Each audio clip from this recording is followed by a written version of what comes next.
Good morning, friends, family. What's going on? It is Word Up Wednesday, and welcome in. My name is Pastor Nick. For those of you that don't know me, and all of those of you that do, welcome back. We appreciate you joining us today, and we are asking you to please don't forget to like, share, subscribe to our YouTube channel, and spread the word to all of your friends and your family and anybody you know, because we are here to provide midweek momentum and impact for you and your family and your friends and anybody that this message and this word comes in contact with. So I'm excited as always to be with you this morning. And I just want to share why we're choosing what we chose today for our topic. I believe it's really going to bless you. And it's based on a conversation that my wife, Summer, and she was like, Nick, you got to check out this movie. It is kind of wild. It's a little crazy, but it is deep. And she had started it. And you know how we do as couples. Those of you that have wives or significant others, husbands, and you start watching a show or a movie. And you know what? Let me stop. Let me let him catch up. Let me let her catch up. I don't want to get ahead of it. You know, it don't always work out like that. But this time, he said, wait a minute, I'm going to stop. And we're going to watch this one together. So we watched the movie, and oh, my Lord. It's deep. It's really deep. It was loaded. I'm not going to spoil it for you, but it was a word inside of the name of the movie was called Inheritance. And that word inheritance triggered something in me, and it moved something in me as I thought about it, slept on it, woke up the next day, and you know what? God dealt with me. And I said, you know what? I have a word from the Lord that's dealing with this. It's going to help somebody. The name of the topic today is the power to protect. Yes, the power to protect. That's where we're starting. That's our baseline. And we look at this thing, seeing that this is Word Up Wednesday, we want to make sure that we supply you with scripture that backs, supports, and exemplifies what it is that you need to make it through. So when we look at this, let's go to the word. Let's get right to it, y'all. Go to Ecclesiastes chapter number 7, verse 11 through 12. And the way that it reads, it says, wisdom is good with an inheritance. Catch that first clause. Wisdom is good with an inheritance. And it goes on to say, and by it there is profit to them that see the sun. Verse 12 says, for wisdom is a defense. Let's stop right there. And money is a defense. All right. Let's pause for a moment and look at that word. Defense. Defense. Defense. Defense versus defense. Defense and defense or defense are two different spellings of the same word that typically mean protection or something that guards against harm. You ask the question, why are you bringing this up? Well, when we talk about the power to protect, the word highlights it. And I just wanted to, I think it was important because depending on context, depending on the way that you are looking at it, we understand how important it is to realize this typically in the spelling, whether it be in the English language, when you see it, the American English language, it's spelled as defense with a C, and then defense with an S in the British language, but it means the same, protection or something that guards against harm. Now let's keep that in mind. All right. And going back to the word, wisdom is good with an inheritance, and by it there is a profit to them that see the sun. So the verses briefly examine, right, one of the properties that wisdom and money share, right? Wisdom and money. Some people have an argument or debate. Wisdom is better than wealth, or wealth is better than wisdom. Well, I want to bring a perspective to that. The key word is share, right? Write that down. Share. S-H-A-R-E. Notice when the term in there in this verse is not better, okay? So let's get that out the way. Notice the term better is not in the verse. It does not appear in the context either. So the reason that the wisdom is so superior to wealth, all right, let's understand it, that it derives to additional glory from it, okay? The reason that wisdom is so superior to wealth, all right, and it derives to no additional glory from it. So if a person has both, right, wisdom and wealth, that is, of course, very good. It's excellent. However, if they're personified, one must conclude that wisdom could do better without wealth than wealth can do without wisdom. Let that marinate for a minute. I'll say it one more time. Someone can conclude that wisdom could do better without wealth than wealth could do without wisdom. Let's see why. Listen, the attribute that they share is the power to protect. All right, here's where our subject comes in. The power to protect. To be a defense or a shade, if you will, like some translations may say, against life's difficulties. So the covering or the shade or the defense against things that are difficult in life. You're going through trials, you're going through tests. That's what it's for.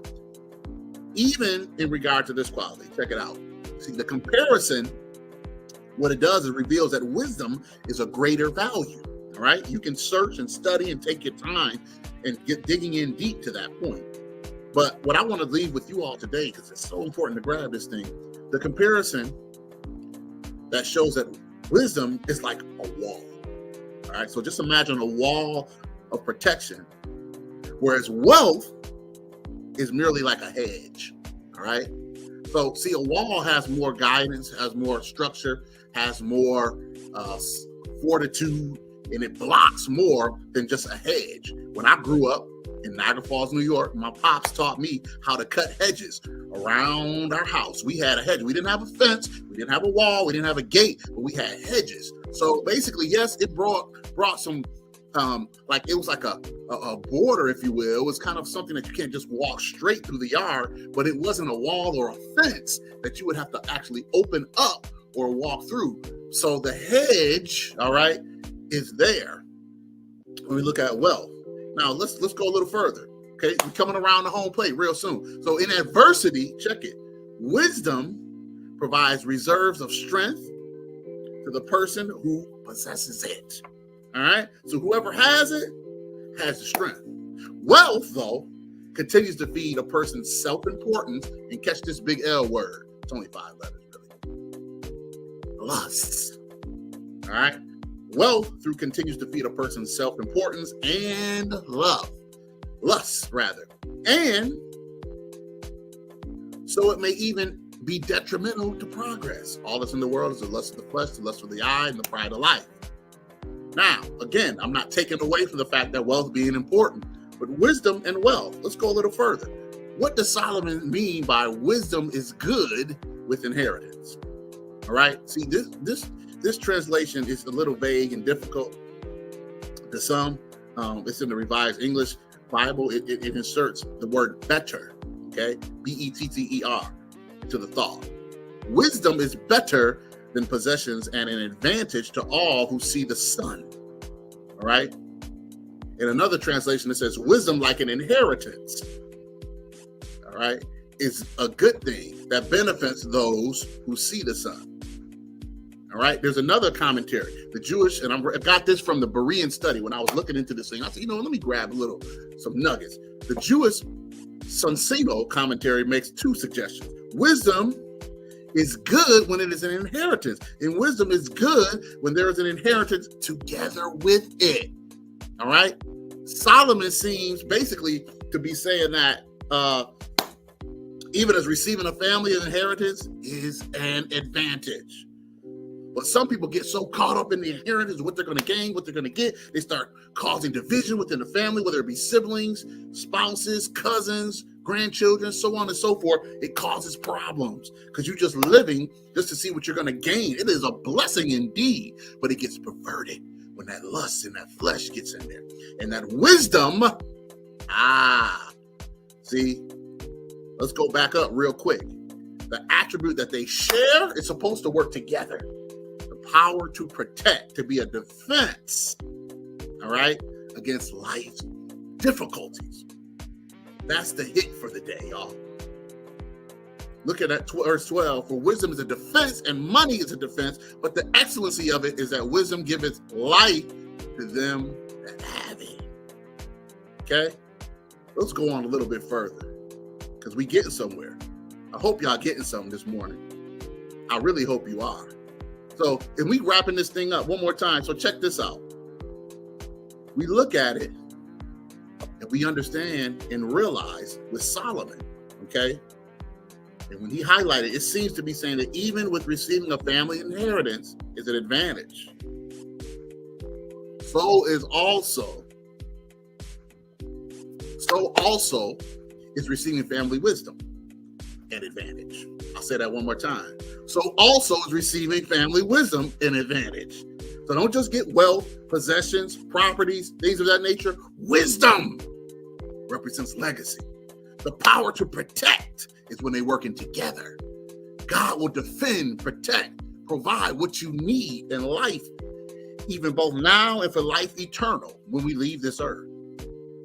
It thus becomes, people of God, friends, brothers and sisters, it's an admonishment to young people to learn from their parents, right? Train up a child in the way he should go, and when he departs, he will not depart from you. But I want to say one last thing before we close out real quick. The counsel of the last phrase in the verse, wisdom is profitable to those who see the sun. It can be taken in two ways. Those who see the sun may be taken generally, including all humanity, but it may be directed specifically, if you will, toward those who truly see God as part of their lives. And that is, what am I saying? He refers to over the sun, meaning converted people. So in this way, verse 11 basically carries a strong counsel to those who have God-given wisdom. It enables them to see God. I don't know what it is, good people. Now, have been dealing with me about the word wisdom and what it means and represents. If you catch some of my previous Word Up Wednesdays or even Training and Range, you'll see that. So check it. Such a person's wisdom, it imparts even better judgment to facing the difficulties of the times. We have to apply it, right? Knowledge that is applied equals great wisdom, godly wisdom. And what happens is it's a much easier, steadier walk and broader, deeper sagacity. I'm gonna leave that $2 word for y'all. Sagacity, the noun, foresight, discernment, or keen perception, the ability to make good judgments. Write that word down, sagacity. The power to protect. You got to have sagacity, foresight, discernment, or keen perception, ability to make good judgments. And you can put that in wherever it applies in your very life. Now, last point, I said this about 3 times, but for real this time, y'all. At the same time, to be realistic, some events may affect our lives that neither wisdom nor wealth can protect us from. However, like a national economic cataclysm or a natural disaster like a flood, an earthquake, a hurricane, a tornado, what have you, a fire that cannot be physically prepared for, except for those extraordinary situations. Now, from what does the wisdom defend a person? Here's the hit. It protects people, individuals, who have the wisdom derived from a relationship with God from the ordinary trials of the times, whatever their time in history is or where they exist in life. My good people, understand the power to protect. Wisdom and wealth together is what makes everything so much better. I love you. God bless you. Thank you for tuning in today for Word Up Wednesday. Y'all be blessed.